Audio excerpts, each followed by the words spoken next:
Hello, അസ്സലാമലൈക്കും. പുതിയ വീഡിയോയിലേക്ക് സ്വാഗതം. ഇന്ന് ഉണ്ടാക്കാൻ പോകുന്നത് നമ്മൾ 5 മിനിറ്റ് ഉണ്ടാക്കിയൊരു അടിപൊളി കറി ഉണ്ടാക്കാം. ചോറിനൊരു കൂട്ടാനില്ലെങ്കിൽ നമുക്ക് ഇങ്ങനത്തെ ഒരു കറിയൊക്കെ ഉണ്ടാക്കിയിട്ട് നമുക്ക് നല്ല വേർന്നത്തെ ഭക്ഷണം കഴിക്കാം. അതിനതാ വലിയ ഉള്ളി ഉണ്ട്, പച്ചമുളകുണ്ട്, കിഴങ്ങ് വേവിച്ചതാട്ടാം, മല്ലിച്ചപ്പുണ്ട്, കറിവേപ്പില, ചെറിയ ജീരകം.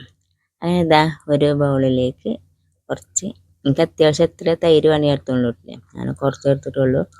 കുറച്ച് ആ തൈരിലേക്ക് വലിയ ഉള്ളി ഇട്ട് ചെറിയ ചെറിയ കഷ്ണങ്ങളാക്കി വലിയ ഉള്ളി ഇട്ട് അതിന് ശേഷം ഇതാ കിഴങ്ങ് വേവിച്ചാട്ടോ.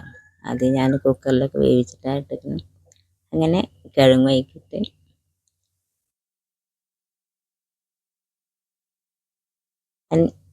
നമുക്ക് കുറച്ച് നിങ്ങൾക്ക് എത്ര കിഴങ്ങ് വേണ്ടി ഇട്ടുകൊണ്ട് കിട്ടാം. വലിയ ഉള്ളി നിങ്ങൾക്ക് എത്ര തൈര് വേണ്ടെങ്കിൽ അതിനനുസരിച്ച് ഇട്ടുകൊണ്ടില്ല. ഞാനും കുറച്ച് എടുത്തിട്ടുള്ളൂ. അതിന് ശേഷം ഇതാ അതിലേക്ക് ചെറിയ ജീരകം പൊടിച്ചതാണ്. അതിന് ശേഷം അതിലേക്ക് 2 മുളക്, പച്ചമുളക് നടു കീറിയിട്ട് അങ്ങനെ ഇട്ടിരുന്നു. അതിന് ശേഷം ഇതാ മല്ലിച്ചപ്പും കറിവേപ്പില അതും അതിലേക്ക് ഇട്ട്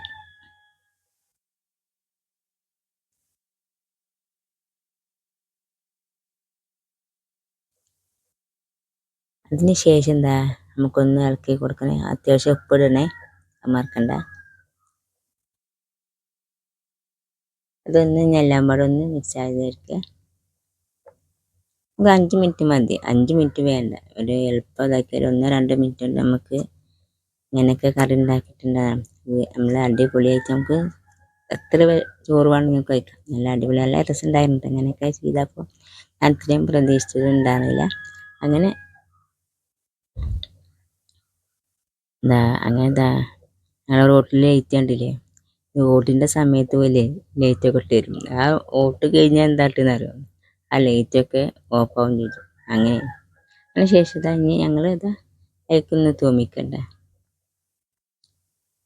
അത് കുറച്ച് വെളിച്ചെണ്ണ ഒഴിച്ച്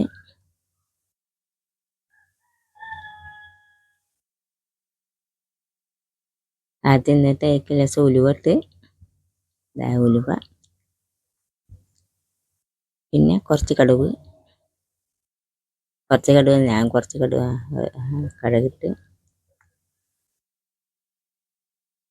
ആ പൊട്ടിയ ശേഷം നമുക്കിതാ കുറച്ച് മുളക് പൊടി, കുറച്ച് മഞ്ഞൾപ്പൊടി അങ്ങനെ ഇടും.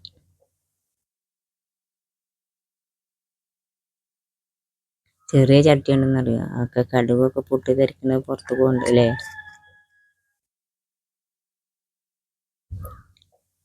പിന്നെ അതിക്കിതാ മഞ്ഞൾപ്പൊടി, കുറച്ച് മുളക് പൊടി,